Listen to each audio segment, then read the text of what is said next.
नमस्कार, आप देख रहे हैं सिटी पोस्ट लाइव। मैं हूं रिया रजक। बिहार के पूर्व मुख्यमंत्री, केंद्रीय मंत्री और हम के संरक्षण जितन राम मांझी ने अपनी पार्टी की राज्य परिषद की बैठक में कई बड़े बयान दिए। उन्होंने दलित समाज की स्थिति, आरक्षण, पार्टी की राजनीति, धर्म परिवर्तन और बिहार की मौजूदा राजनीति जैसे कई मुद्दों पर खुलकर बात की है। जी आपको बता दें, उनके बयानों के बाद बिहार की राजनीति में नई चर्चा शुरू हो गई है। बैठक के दौरान जितन राम मांझी ने कहा कि आज दुनिया विज्ञान और तकनीक में बहुत आगे बढ़ चुकी है, लोग चांद तक पहुंच गए हैं, लेकिन देश का दलित समाज आज भी कई मामलों में पीछे है। उन्होंने कहा कि दलितों को अभी भी शिक्षा, रोजगार और राजनीतिक भागीदारी में बराबरी का मौका नहीं मिल पा रहा है। इसी वजह से उन्होंने कहा कि दलित समाज को आगे बढ़ाने के लिए नए तरीके से सोचने की जरूरत है।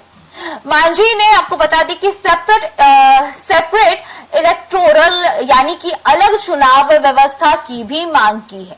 जी हाँ, आपको बता दें, उनका कहना था कि अगर दलितों के लिए अलग चुनाव व्यवस्था होगी तो उनके असली प्रतिनिधि चुनकर आएंगे और उनकी समस्याएं मजबूती से उठाई जाएगी।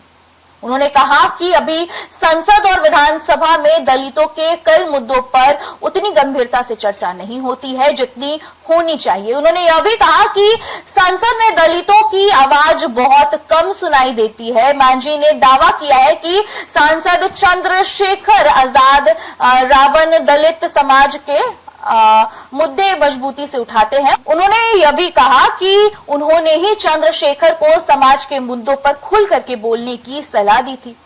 बैठक में जितन राम मांझी ने अपने बेटे और बिहार सरकार में मंत्री संतोष कुमार सुमन को भी नसीहत दी थी कि उन्होंने कहा कि पार्टी को सिर्फ चुनावी राजनीति नहीं बल्कि की जनता के असली मुद्दों पर काम करना चाहिए। अगर पार्टी लोगों की समस्याओं को उठाएगी तभी आगे बढ़ेगी और मजबूत बनेगी।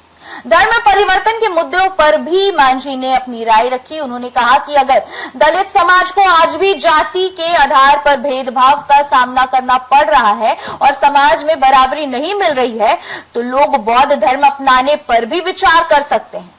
जी हाँ, उनके इस बयान के बाद राजनीतिक हलकों में नई बहस शुरू हो चुकी है और मांझी ने बिना किसी के नाम लिए चिराग पासवान पर भी निशाना साधा। जी हाँ, उन्होंने कहा कि कुछ नेता खुद को दलितों और आरक्षण का सबसे बड़ा समर्थक बताते हैं, लेकिन असल में सिर्फ राजनीतिक फायदा उठाना चाहते हैं। उनके अनुसार दलित समाज के नाम पर राजनीति तो होती है लेकिन समाज को उसका पूरा अधिकार नहीं मिल पाता है। वहीं उन्होंने बिहार के मुख्यमंत्री सम्राट चौधरी का बचाव भी किया। हालांकि आपको बता दें कि हाल के दिनों में कानून व्यवस्था और पुलिस कार्रवाई को लेकर के सरकार पर उठ रहे सवालों के बीच मांझी ने कहा कि सम्राट चौधरी को बेवजह निशाना बनाया जा रहा है। उन्होंने कहा कि कुछ लोग राजनीतिक कारणों से लगातार उन पर हमला कर रहे हैं और वही कुल मिलाकर के जितन राम मांझी ने उनके इस बयानों ने बिहार की राजनीति में नई बहस छेड़ दी है और अलग चुनाव व्यवस्था की मांग,